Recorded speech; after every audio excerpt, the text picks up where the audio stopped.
Hello बच्चों, आज हम लोग देखेंगे ऑर्गेनिक केमिस्ट्री की मैकेनिज्म में एरोमेटिक इलेक्ट्रोफिलिक सब्स्टिट्यूशन रिएक्शन, या फिर हिंदी में इनको बोलते हैं एरोमेटिक इलेक्ट्रोफिलिक इलेक्ट्रोफिलिक यानी कि इलेक्ट्रॉन स्नेही प्रतिस्थापन अभिक्रिया।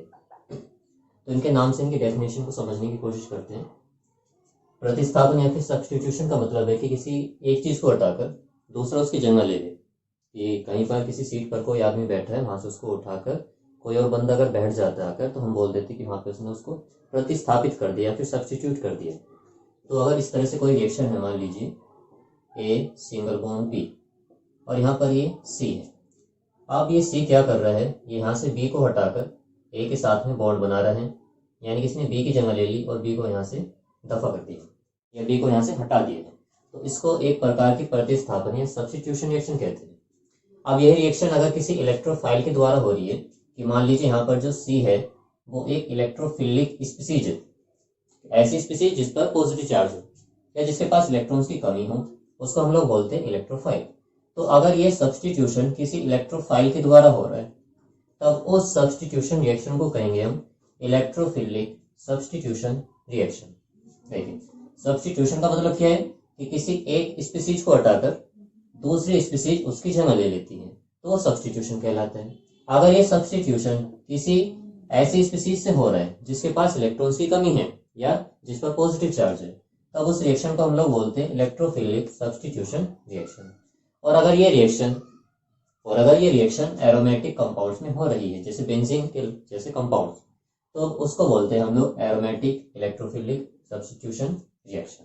कि मान लीजिए यहाँ पर ये जो कंपाउंड था, ए की जगह पर यहाँ पर कोई एरोमेटिक कंपाउंड था, एरोमेटिक कंपाउंड, और इलेक्ट्रोफाइल ने इस पर अटैक करा और बी को हटाकर इसकी जगह ले ली, तो एरोमेटिक रिंग के साथ में ये आकर जुड़ गया।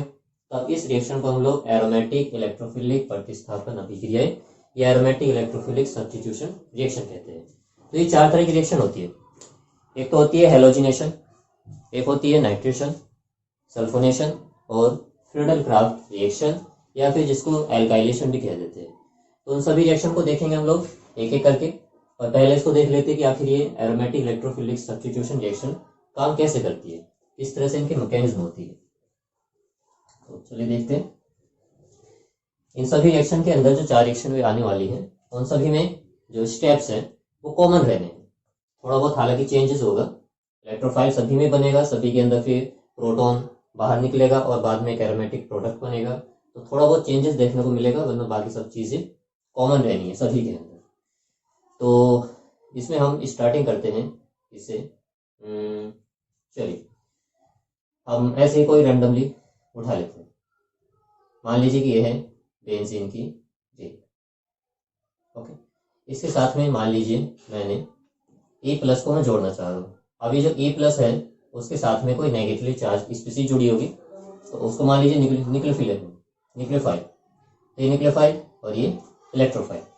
अब मान लीजिए कि मुझे अगर इलेक्ट्रोफाइल को यहाँ पे जोड़ना है, तो यहाँ पर अगर मैं बात करूँ तो बेंजीन के अंदर यहाँ पे 6 हाइड्रोजन छुपे होते हैं, जिनको रिएक्शन लिखते वक्त दिखाया नहीं जाता है। तो इनमें से किसी एक हाइड्रोजन को यहाँ से रिप्लेस कर देना है।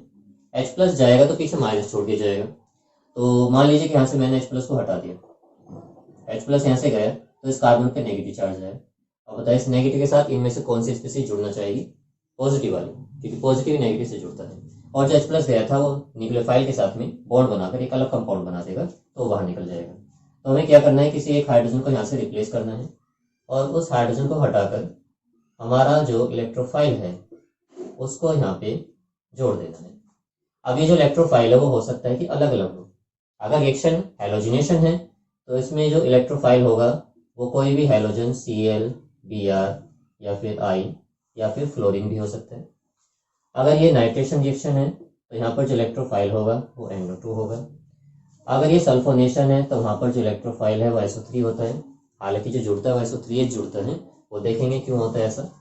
और अगर ये फ्रीडल क्राफ्ट रिएक्शन है तो यहाँ पर कोई एल्किल समूह या तो CH3 या फिर C2H5 या फिर कुछ और आकर जुड़ सकता है।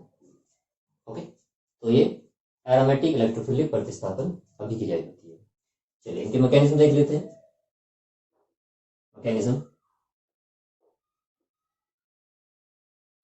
तो पहला स्टेप जो होगा वो क्या होता है, formation of nucleophile, sorry electrophile. सबसे पहले इलेक्ट्रोफाइल का फॉर्मेशन होगा, रिएक्शन के अंदर जो हमने लिया है उसमें से इलेक्ट्रोफाइल को बनाया जाएगा। जैसे मान लीजिए यहाँ पर ये था कुछ इस तरह से E और इनके साथ में Na जुड़ा हुआ था, तो ये टूटेगा, इसका आयनाइजेशन होगा और ये A+ और Nu- बनाएगा। अब ये जो इलेक्ट्रोफाइल है ये दूसरे स्टेप में बेंजीन रिंग पर अटैक करेगा या बेंजीन रिंग इस पर अटैक करेगी, क्योंकि बेंजीन रिंग के अंदर डबल बॉन्ड पाए जाते हैं, यानी कि पाई इलेक्ट्रॉन्स, और पाई इलेक्ट्रॉन्स काफी लूजली अटैच रहते हैं बेंजीन रिंग से। तो बेंजीन को एक इलेक्ट्रॉन रिच स्पीसीज कहा जाता है, क्योंकि वहां से इलेक्ट्रॉन्स को अलग करना थोड़ा इजी होता है। तो चलिए देखते हैं दूसरे step, attack on benzene ring, या बेंजीन रिंग पर इलेक्ट्रोफाइल का अटैक होगा। और अटैक किस तरह से होगा वो हम देखते हैं। तो बच्चों इसमें बेंजीन रिंग पर अटैक होगा, यहाँ पर जो इलेक्ट्रोफाइल बना है हमारा वो बेंजीन रिंग पर अटैक करेगा, क्योंकि बेंजीन जो है इलेक्ट्रॉन रिच स्पीसीज होती है, वहाँ पे पाई इलेक्ट्रॉन्स पाए जाते हैं जो कि बेंजीन रिंग के साथ काफ़ी लूजली अटैच होते हैं, तो वहाँ से उन इलेक्ट्रॉन्स को अलग करना थोड़ा सा आसान होता है। तो इसलिए इलेक्ट्रोफाइल बेंजीन रिंग पर अटैक करेगा उसके पाई इलेक्ट्रॉन्स पर। तो चलिए देखते हैं किस तरह से अटैक होगा। ये है बेंजीन और मान लीजिए ये है हमारा इलेक्ट्रोफाइल। अब जैसे कि हमें पता है कि यहाँ पर बेंजीन में 6 अगर कार्बन है तो 6 ही हाइड्रोजन होते हैं, जिसको रिंग के अंदर दिखाया नहीं जाता है, तो ऐसी बेंजीन की रिंग बना के दिखा देते हैं हम लोग। अब इनमें से किसी एक कार्बन पे नेगेटिव चार्ज आना चाहिए, क्योंकि जब नेगेटिव चार्ज आएगा तभी ये पॉजिटिव वाली स्पीसीज उस पर अटैक कर सकती है। तो मैं मान लेता हूँ थोड़ी देर के लिए कि ये वाला जो बॉन्ड है वो इस कार्बन पे, यहाँ पर ये जो कार्बन है इस कार्बन पे टूटा, यानी कि जो बॉन्ड है वो कुछ इस तरह से टूटा। तो बॉन्ड अगर इस तरह से टूट रहा है तो ये वाला बॉन्ड यहाँ से खत्म हो जाएगा, ये वाला बॉन्ड यहाँ से खत्म हो जाना है। इस हाइड्रोजन को बेंजीन रिंग के अंदर ही रहने देते हैं और इस कार्बन पर जो इधर कार्बन होगा उस पर नेगेटिव चार्ज आ जाएगा और इससे अपोजिट वाले कार्बन पर जो इसके बगल में है वहाँ पे पॉजिटिव आ जाएगा। तो ये इलेक्ट्रोफाइल फिर इससे जाकर जुड़ जाएगा। अब जुड़ेगा तो कुछ ऐसी स्पीसीज बनेगी, देखिए यहाँ से डबल बॉन्ड खत्म हो चुका है, यहाँ पर 2 डबल बॉन्ड अभी भी बाकी है, यहाँ पे जुड़ गया, यहाँ पर हाइड्रोजन और ये हमारा जुड़ गया इलेक्ट्रोफाइल और इस कार्बन के पास में है पॉजिटिव चार्ज। ठीक, देखिए पहले क्या थे, पहले इसके पास में 6 पाई इलेक्ट्रॉन्स थे, तो ये एरोमेटिक था। अब इसके पास में 4 पाई इलेक्ट्रॉन्स है, तो अब ये नॉन एरोमेटिक है। पहले ज्यादा स्टेबल था, अब ये कम स्टेबल है। और केमिस्ट्री के अंदर भी स्टेबिलिटी का बहुत चक्कर होता है कि हर कंपाउंड या फिर हर स्पीसीज अपने आप को किसी न किसी तरह से स्टेबल करना चाहती है, और ऑर्गेनिक केमिस्ट्री में सबसे ज्यादा स्टेबल कंपाउंड जो है वो एरोमेटिक कंपाउंड्स होते हैं। तो पहले ये एरोमेटिक था, अब फिलहाल ये नॉन एरोमेटिक हो गया है, तो अब ये फिलहाल बहुत ही ज्यादा अनस्टेबल है। और हम यहाँ पर अगर देखें तो इसमें रेजोनेंस भी हो सकता है, डबल सिंगल पॉजिटिव चार्ज आ रहा है। रेजोनेंस जो होता है चार तरह से देखा जा सकता है। रेजोनेंस किस किस में पाया जाता है, जहां पर डबल बॉन्ड सिंगल और पॉजिटिव चार्ज है वहां पे रेजोनेंस होगा। दूसरा, जहां पर double bond single minus charge हो वहां भी रेजोनेंस हो सकता है, या फिर डबल बॉन्ड सिंगल और लॉन पेयर ऑफ इलेक्ट्रॉन्स हो तो वहां भी रेजोनेंस हो सकता है। और लास्ट में double bond single double bond, यानी कि कॉन्जुगेटेड स्टेज हो, जहां पर डबल सिंगल एक आंतर द्विबंध जहां पर पाए जा रहे हैं वहां पे अनुनाद हो सकता है। तो अगर पॉजिटिव चार्ज आ रहा है तो उसमें हम जो इलेक्ट्रॉन का ट्रांसफर कराते हैं वो पॉजिटिव की तरफ कराते हैं, क्योंकि पॉजिटिव जो है इसके पास इलेक्ट्रॉन्स की कमी है तो ये इलेक्ट्रॉन खींचेगा। नेगेटिव चार्ज से दूर की तरफ इलेक्ट्रॉन शिफ्ट कराते हैं, लॉन पेयर से भी दूर की तरफ कराते हैं, और कॉन्जुगेटेड सिस्टम में हम इलेक्ट्रॉन का ट्रांसफर यहाँ भी करा सकते हैं, हम इलेक्ट्रॉन का ट्रांसफर इस डायरेक्शन में भी करा सकते हैं। तो दोनों में मर्जी होती है, इधर भी करा सकते हैं इधर भी करा सकते हैं, दोनों डायरेक्शन में इलेक्ट्रॉन का ट्रांसफर पॉसिबल है। तो यहाँ पर अगर हम देखें तो ये वाली कंडीशन देखने को मिल रही है, यहाँ डबल सिंगल पॉजिटिव चार्ज, तो यहाँ पर क्या होगा, रेजोनेंस। अब क्योंकि पॉजिटिव आ रहा है तो इलेक्ट्रॉन्स का जो शिफ्टिंग है वो पॉजिटिव चार्ज की तरफ कराई जाएगी। तो मान लीजिए यहाँ का जो ये बॉन्ड है, ये वाला बॉन्ड ये शिफ्ट होकर इधर आ गया और यहाँ पर एक बॉन्ड बना दिया, तो अगर हम गौर से देखें तो यहाँ पर जो कार्बन था उसने अपना इलेक्ट्रॉन दिया है और यहाँ पर एक बॉन्ड बना है। अब बॉन्ड क्योंकि इसके अंदर इलेक्ट्रॉन्स थे तो इन इलेक्ट्रॉन्स ने इस पॉजिटिव चार्ज को न्यूट्रलाइज कर दिया। इस कार्बन इलेक्ट्रॉन दिया था तो जो पॉजिटिव पहले यहाँ पे था, जो पॉजिटिव यहाँ पे था अब वो एक कार्बन छोड़ के नेक्स्ट कार्बन पे शिफ्ट हो जाएगा। हमें ऐसे करना है, जो भी पॉजिटिव आएगा उसको एक कार्बन छोड़ के नेक्स्ट पे शिफ्ट करोगे तो अगला पॉजिटिव इधर आएगा। फिर जब रेजोनेटिव स्ट्रक्चर एक और बनाएंगे तो फिर से एक कार्बन छोड़ के नेक्स्ट पे यहाँ पे पॉजिटिव आएगा। तो एक पॉजिटिव एक यहाँ पे और एक इधर आएगा। तो अब ये स्ट्रक्चर क्या बनेगी, रेजोनेटिंग स्ट्रक्चर्स को हम डबल हेडेड एरो से इस तरह से दिखाते हैं। तो यहाँ पर ये कुछ इस तरह की स्ट्रक्चर, यहाँ पर बॉन्ड बन चुका है, यहाँ पर ऑलरेडी बॉन्ड है, जो पॉजिटिव चार्ज उधर था वो यहाँ पे आ गया है, यहाँ पर अभी भी हाइड्रोजन और इलेक्ट्रोफाइल जुड़े हुए। चलिए फिर से यहाँ पे रेजोनेंस हो सकता है, ये वाला बॉन्ड टूट कर इधर आ जाए। तो जैसे मैंने बताया कि ये पॉजिटिव चार्ज एक कार्बन छोड़ के नेक्स्ट पे ट्रांसफर हो जाएगा। चलिए ट्रांसफर करा देते हैं इसको। तो यहाँ पर ऑलरेडी डबल बॉन्ड है, अब ये वाला बॉन्ड इधर बन चुका है, पॉजिटिव चार्ज इस कार्बन पे आ गया है, यहाँ पे H और यहाँ पर हमारा इलेक्ट्रोफाइल। तो ये तीन रेजोनेटिव स्ट्रक्चर बनेगी। इन तीनों में अगर हम देखें तो पॉजिटिव चार्ज इस कार्बन से लेकर इस कार्बन तक ट्रांसफर हो रहा है कि पॉजिटिव यहाँ भी आ रहा है, पॉजिटिव इधर भी आ रहा है, पॉजिटिव इधर भी आ रहा है। तो इन तीनों को मिलाकर एक कंबाइंड स्ट्रक्चर बना चाहिए। इन तीनों को मिलाकर एक कंबाइंड स्ट्रक्चर हम बनाएंगे, उसमें ऐसे दिखाएंगे, यहाँ पर H और यहाँ पर E। अब क्योंकि हमारा जो पॉजिटिव चार्ज है वो यहाँ से लेकर यहाँ तक रिंग के अंदर लगातार चक्कर लगा रहा है, तो यहाँ पे डॉट डॉट से दिखा देते हैं इसको यहाँ तक और यहाँ पे लगा देते हैं पॉजिटिव चार्ज। इसका मतलब ये है कि ये पॉजिटिव चार्ज रिंग में इधर से लेकर इधर तक घूम रहा है। इसको बोलते हैं सिग्मा संकुल या सिग्मा कॉम्प्लेक्स, सिग्मा संकुल या सिग्मा कॉम्प्लेक्स। ओके, तो ये था दूसरा स्टेप। थर्ड स्टेप देखते हैं। थर्ड स्टेप में क्या होगा कि अगर हम रिएक्शन के अंदर कोई कैटालिस्ट या उत्प्रेरक यूज कर रहे हैं तो उनका काम होता है कि रिएक्शन के स्टार्टिंग में जो दे रहे हैं वो रिएक्शन खत्म होने के बाद में वापस ले भी लेते हैं। तो यहाँ पर जो न्यूक्लियोफाइल था अब यहाँ से Na- के रूप में निकल गया, तो इसको न्यूट्रलाइज करने के लिए कुछ ना कुछ चाहिए। वो क्या होगा देखिए। फिलहाल पहले जब हमने देखा था तो ये एक एरोमेटिक कंपाउंड था, ये एक एरोमेटिक कंपाउंड था क्योंकि इसके अंदर 6 पाई इलेक्ट्रॉन्स थे और यहाँ पर माइनस और पॉजिटिव वगैरह कुछ नहीं था। और जैसे ही इसमें इलेक्ट्रोफाइल जुड़ा तुरंत ही ये अनस्टेबल होकर नॉन एरोमेटिक में कन्वर्ट हो गया। तो फिर से अपनी एरोमेटिसिटी को गेन करना चाहता है। तो नेक्स्ट स्टेप में क्या होगा, रिमूवल ऑफ प्रोटॉन, प्रोटॉन का रिमूवल होगा, रिमूवल ऑफ प्रोटॉन। चलिए देखते हैं क्या होगा। तो इन रेजोनेटिव स्ट्रक्चर में से कोई सी को उठा लेते हैं, ये वाली ले लेते हैं। यहाँ पर H, यहाँ पर E, इधर डबल बॉन्ड, यहाँ भी डबल बॉन्ड और यहाँ पर आ रहा है पॉजिटिव चार्ज। तो अब देखिए नेक्स्ट स्टेप में क्या होगा। अभी फिलहाल इसके पास में 4 पाई इलेक्ट्रॉन्स है, क्योंकि एक बॉन्ड के अंदर 2 इलेक्ट्रॉन होते हैं। तो ये डबल बॉन्ड है तो इसमें एक सिग्मा और एक पाई होगा। तो पहले पाई बॉन्ड ही टूटता है क्योंकि वो कमजोर होता है। तो पाई बॉन्ड के अंदर यहाँ पर इलेक्ट्रॉन्स होंगे जिनको बोलेंगे पाई इलेक्ट्रॉन। तो 2 पाई ये और 2 पाई ये, तो 4 पाई इलेक्ट्रॉन। लेकिन 6 पाई इलेक्ट्रॉन वाला जो कंपाउंड है वो ज्यादा स्टेबल होता है और वो एरोमेटिक कंपाउंड होता है।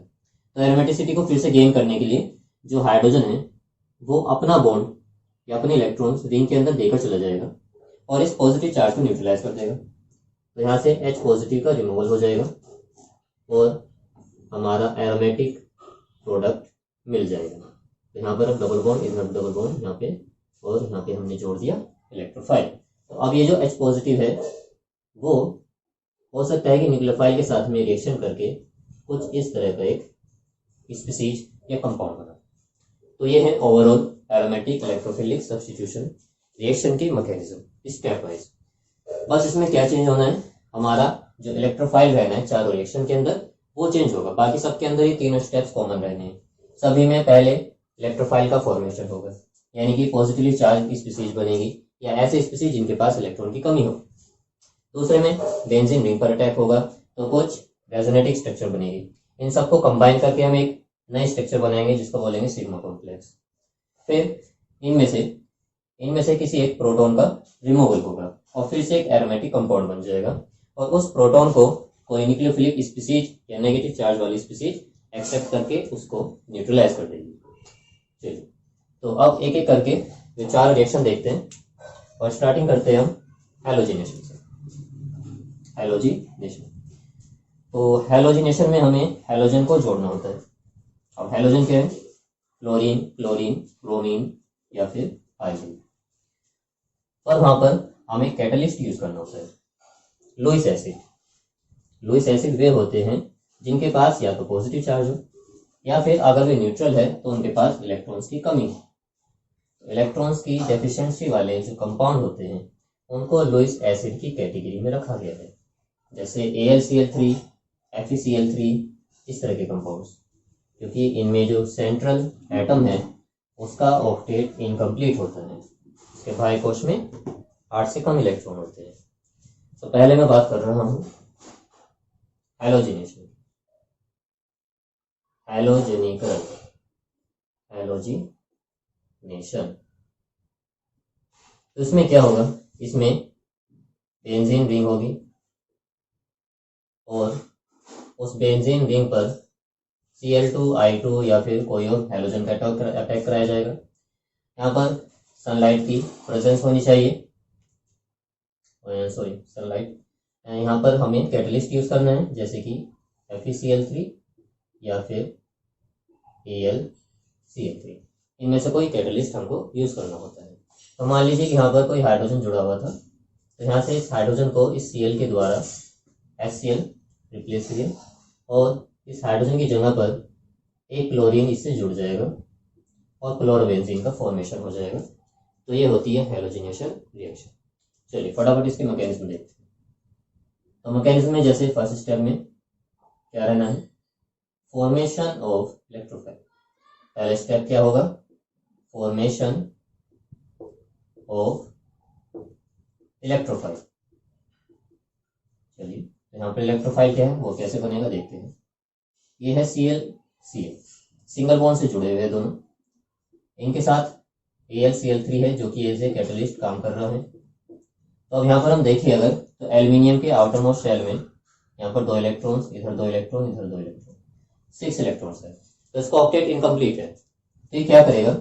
Cl को, यहाँ पर Cl जो है वो सिंगल बॉन्ड से जुड़ा हुआ है, तो जैसे ही Cl2 इस AlCl3 के कॉन्टेक्ट में आएगा, तो ये Cl2 फिलहाल तो पहले तो नॉन पोलर होता है, लेकिन जैसे इसके कॉन्टेक्ट में आएगा इसके अंदर थोड़ा सा पॉजिटिव और थोड़ा सा नेगेटिव डेवलप हो जाएगा। तो इस पर थोड़ा सा नेगेटिव मान लीजिए इस तरह से और थोड़ा सा पॉजिटिव इस तरह से डेवलप हो गया। तो अब ये Cl माइनस इस एल्यूमिनियम से जाकर जुड़ जाएगा, क्योंकि एल्यूमिनियम के पास इलेक्ट्रॉन्स की कमी है और Cl जो है वो नेगेटिवली चार्ज है। तो यहाँ पर एक तो पीछे बचा रह जाएगा Cl पॉजिटिव, तो यही हमारा इलेक्ट्रोफाइल है, और साथ में एल्यूमिनियम और इसके साथ में अब 4 Cl जुड़ चुके हैं। क्योंकि इसने इलेक्ट्रॉन को एक्सेप्ट किया है तो इसलिए इस पर नेगेटिव चार्ज, या इसी को ऐसे भी लिख के दिखा देते हैं AlCl4 नेगेटिव। ओके, तो इलेक्ट्रोफाइल कौन सा है हमारा? जिस पर पॉजिटिव चार्ज है। तो अब ये नेक्स्ट स्टेप में बेंजीन रिंग पर अटैक करेगा, अटैक ऑन बेंजीन रिंग। तो बेंजीन रिंग पर अब इलेक्ट्रोफाइल का अटैक किया जाएगा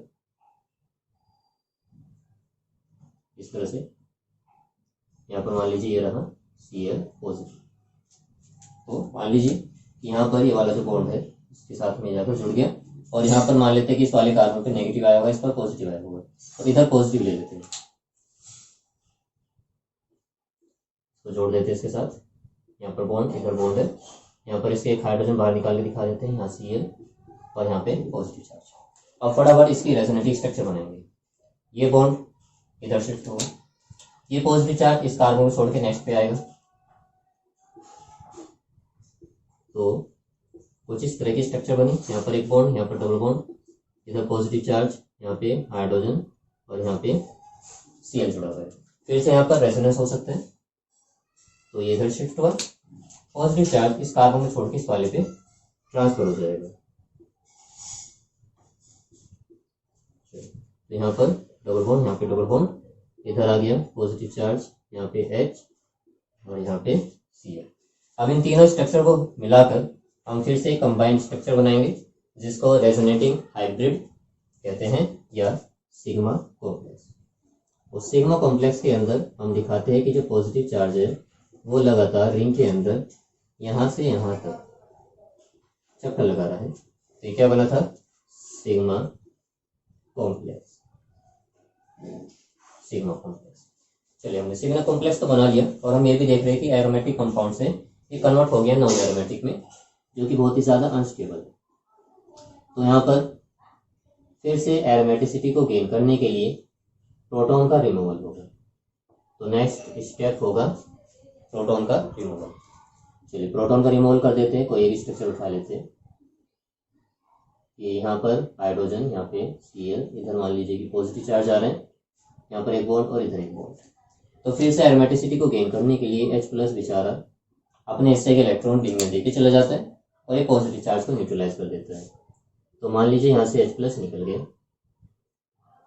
और यहाँ पर एक बॉन्ड का फॉर्मेशन हुआ और Cl इधर चल गया। तो Cl को कहीं भी जोड़ सकते हो, Cl को कहीं भी जोड़ सकते हैं। और जब यहाँ पे ग्रुप जुड़ जाता है तभी आर्थ और पैरा को डिसाइड किया जाता है। सिर्फ बेंजीन रिंग के अंदर देखकर हम नहीं बता सकते कि वहाँ पे वो कौन आर्थो रहनी है, कौन पैरा रहनी है। जब कोई ग्रुप ऑलरेडी वहाँ जुड़ा होगा तभी ऑर्थो या फिर पैरा को डिसाइड किया जाता है। चलिए, तो क्लोरोबेंजीन बन गया। अभी H+ जो है ऐसे ही नहीं निकल रहा है, इसका भी काम है। जैसे कि मैंने बताया था कि एल्यूमिनियम क्लोराइड यहाँ पर एज ए कैटलिस्ट काम कर रहा है। इसने रिएक्शन के अंदर इलेक्ट्रोफाइल दिया था। अब इसने Cl जो है वो आपस में जोड़ लिया। अब इस Cl को ये बाहर भी निकाल देगा। कैसे निकालेगा देखते हैं। H+ और AlCl4- कुछ इस तरह से। तो ये H+ क्या करेगा, यहाँ से Cl- को लेकर अलग हो जाएगा। Cl- यहाँ से चला जाएगा तो पीछे हमारा फिर से वही पहले वाला इलेक्ट्रॉन डेफिशिएंट AlCl3 बनेगा और बाहर निकल जाएगा HCl। तो ये है इसकी ओवरऑल मैकेनिज्म, क्या? हैलोजन। अब यहाँ पे हैलोजन में वही है कि अगर आप Cl जोड़ रहे हो तो क्लोरोबेंजीन बनेगा एज ए प्रोडक्ट, अगर Br2 जोड़ रहे हो तो ब्रोमोबेंजीन, आयोडीन जोड़ रहे हो तो आयोडोबेंजीन, और फ्लोरीन जोड़ रहे हो तो फ्लोरोबेंजीन। और कैटलिस्ट जो है हमें ध्यान रखना है, या तो आयरन होना चाहिए या FeCl3 या फिर AlCl3। कोई भी लुईस एसिड हो तो काम चल जाएगा। तो इसका स्क्रीनशॉट लेना चाहते हो आप ले सकते हो।